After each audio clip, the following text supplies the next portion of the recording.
కాజు క్యాప్సికమ్తో ఇంత రుచికరమైన కర్రీ ఎప్పుడైనా చేశారండి? హాయ్ అండి, అందరికీ నమస్కారం అండి.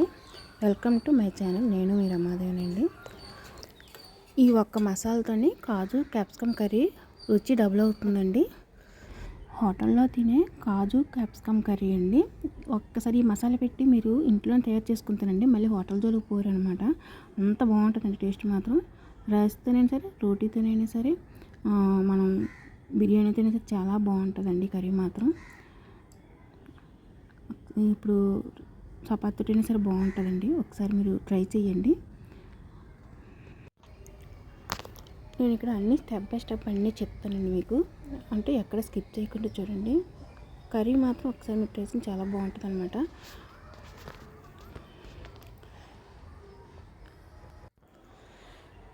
మనము కాజు వేసే టైము ఏ టైంలో వేస్తే కాజు మనకి బాగా ఉడుకుతుంది, బాగుంటుందండి. అది కూడా మనకి ఆ స్టెప్ కూడా మిస్ అవ్వకుండా చూడండి, చాలా బాగుంటుంది అనమాట. చూసారండి కర్రీ కూడా ఎంత బాగా కనిపిస్తుందో, సూపర్గా ఉందండి. అన్నంలో కలుపుకొని తింటే, వేడి అన్నంలో కలుపుకొని తింటే చాలా బాగుంటుంది. అయితే దానికోసం ముందుగా నేను క్యాప్సికమ్ అండి పావుకే తీసుకున్నాను. 2 క్యాప్సికమ్స్ వచ్చాయన్నమాట, పెద్దవి కట్ చేసాను ముక్కలు. అలాగే 4 టమాటాలు తీసుకున్నాను. ఇక్కడ 3 ఉల్లిపాయలు, పెద్ద ఉల్లిపాయలు తీసుకున్నానండి. ఎందుకంటే మాకు మధ్యాహ్నం రైస్తో, నెక్స్ట్ రాత్రికి చపాతీతో కూర అనమాట. కర్రీ ఈ రెంట్లకి నేను ముందుగానే ప్రిపేర్ చేసుకుంటున్నాను.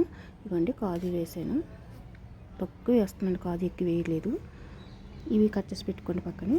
నెక్స్ట్ ఇవన్నీ ఇలాగా మనం ముగ్గు పెట్టుకొని ఒక 2 స్పూన్లు శనగపలుకులు అంటే చిన్న కప్పుతాను అనమాట, అవి వేగినవండి. వేగినగా కొద్దిగా ఎండు కొబ్బరి వేసుకోండి. అక్కడ ఈ ప్లేస్లో మీకు పచ్చి కొబ్బరి ఉన్నాయి వేసుకోండి, బాగుంటుంది. తర్వాత నువ్వులు అనమాట, 1 స్పూను, ధనియాలు 1 అర స్పూను వేసేసి వేయండి. చూసారండి, స్టవ్ ఆపేసాను, ఆ వేడి మీద వేగిపోయాయి అనమాట.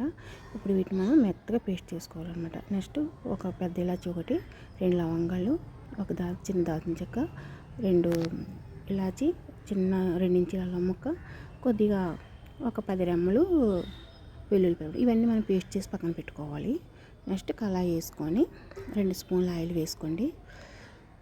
ఇప్పుడు ఇక్కడ మీ ఈ ప్లేస్లో మీరు గరం మసాలా పొడి వేసుకున్నా బాగానే ఉంటుంది, కానీ ఇలాగా ఈ దినుసులని వేసుకుంటే కొంచెం కర్రీ టేస్ట్ బాగుంటుంది అనమాట. అందుకనేసి వేసాను. నెక్స్ట్ ఆవాలు, జీలకర్ర, ఎండుమిరపకాయలు వేయండి, బాగా వేగాలి. ఎండుమిరపకాయలు ఎంత బాగా వేగిందో. ఇవి దేశవాళీ మిరపకాయలు అండి. నెక్స్ట్ ఉల్లిపాయలు అనమాట. ఈ ఉల్లిపాయ ముక్కలు వేసి కొంచెం బ్రౌన్ కలర్ వచ్చినంత వేపండి. ఇప్పుడు మనం ఉల్లిపాయ మెత్తబట్టడానికి కొంచెం సాల్ట్ వేస్తాము. ఇలాగ వేగనివ్వాలి. వేగిన తర్వాత ఇప్పుడు క్యాప్సికమ్ వేయండి.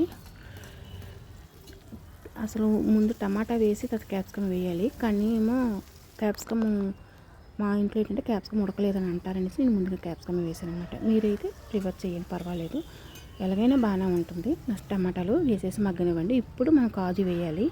ఇప్పుడు వేస్తేనే మన కాజు కరెక్ట్గా ఉడుకుతుంది అనమాట. ముందుగా వేసిన వేగిపోయి బాగోదు. నెక్స్ట్ ఇదిగోండి, చూసారా, ఇవన్నీ మనకు మగ్గిపోయి, ఎలా మగ్గాయి చూసారండి, వేగిపోయాయి అనమాట అన్నీ. ఇవి ఈ టైప్లో వేగాలన్నమాట. ఇతర ముక్కలన్నీ కూడా మెత్తపడ్డాయి. ఇప్పుడు ఏంటంటే మళ్ళీ కొంచెం ఉప్పు వేసుకుందాము. ఇక్కడ ఉప్పు కారం అనేది మీ రుచిని పెట్టి మీరు వేసుకోండి. నెక్స్ట్ మనం పచ్చిమిరపకాయలు, సోపు, కొత్తిమీర 3 కలిపి పేస్ట్ చేసుకున్నాం కదా, ఆ పేస్ట్ అనమాట. ఇది రెడ్ చిల్లీ పేస్ట్ అండి. అంటే ఈ ప్లేస్లో మీరు కాశ్మీరు కారపొడి ఉంటుంది, అది వేసుకోండి. తర్వాత మసాలా కారం అనమాట. ఇలా పేస్ట్ చేసి పెట్టుకుంటే పేస్ట్ వేసుకోండి, లేదంటే కాశ్మీర్ కారం వేసుకోండి. కలర్ కోసమే, అది కారం ఉండదు.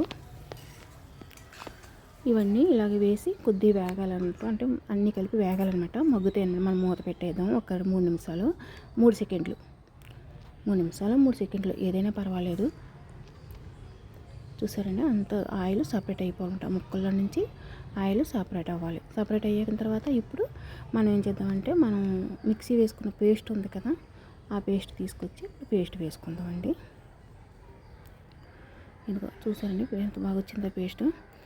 ఈ మసాలా అనమాట, అస్సలు మెయిన్ కర్రీకి ఈ మసాలా టేస్ట్ని తెస్తుందండి, అంత బాగుంటుంది. ఒకసారి కర్రీ మాత్రం మీరు ట్రై చేయండి. ఇప్పుడు ఈ మసాలా వేసిన తర్వాత అండి ఆ వాసన అదిరిపోద్దండి. చాలా బాగుంటుంది అన్నమాట. ఆ వాసన, ఆ స్మెల్ చాలా బాగుంటుందండి. నాకు చాలా చాలా ఇష్టం అండి ఈ స్మెల్ మాత్రం.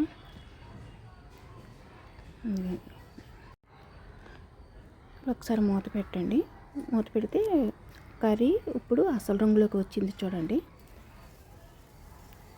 మనకు వాటర్ వేయకుండానే పెట్టాం, అంటే ఆ గిన్నె కడిగేసి వేసాను అనమాట. ఒక్క చుక్క అది మిక్స్ స్కిప్ అయిపోయింది. అది ఆ వాటర్తో అలాగా కర్రీ అంతా ఉడికింది అనమాట. ఇప్పుడు ఇదంతా ఇలా ఉడికిన తర్వాత ఇప్పుడు మనం ఉప్పు కారం చూసుకోవాలి. చూసుకున్న తర్వాత మాకు ఉప్పు సరిపోలేదనేసి నేను కొద్దిగా ఉప్పు వేస్తున్నాను మళ్ళీని.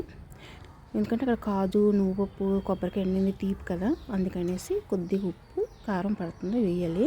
నెక్స్ట్ ఇలాగ ఒక 2 స్పూన్లు, ఒక గరిటె వాటర్ అనమాట. ఇలాగ అంచులు కడిగేసి ఇలా చేసేయండి.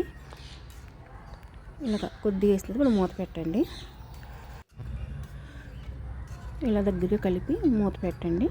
ఇప్పుడు ఈ కర్రీ మీరు చపాతీతో తింటారా, అన్నంతో తింటారో మాకు కామెంట్లో పెట్టండి. ఇప్పుడు మూత పెట్టండి. కర్రీ మంచి రంగులోకి వస్తుంది. ఒక 3 నిమిషాలు ఉంచాక ఇప్పుడు తీసేసి మూత తీసేసి చూసారా కర్రీ ఎలాగ వచ్చిందో. కస్తూరి మెంతి కొద్దిగా నలిపేసి వేయండి. కర్రీస్ సిమ్లో పెట్టి వండుకోండి, మంచి టేస్ట్ వస్తుంది అనమాట. మా వీడియో మీకు నచ్చితే లైక్ చేసి షేర్ చేయండి.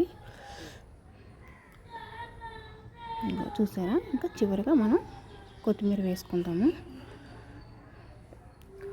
కాజు చూసారండి ఎలా ఉడికిందో. మనం వేసినవి చిన్న వేసాం, కానీ అవి ఇక్కడ పెద్దగా వచ్చాయన్నమాట. చూడండి ఎంత పెద్దగా వచ్చిందో.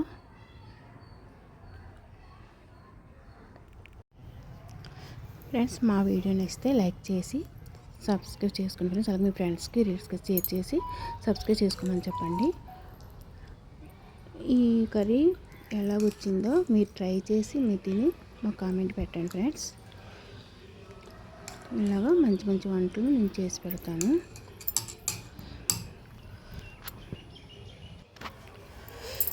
వెజిటేరియన్స్ తప్పకుండా ట్రై చేసుకోవాల్సిన కర్రీ అండి. బాయ్ ఫ్రెండ్స్, మళ్ళీ మంచి వీడియోతో కలుద్దాం.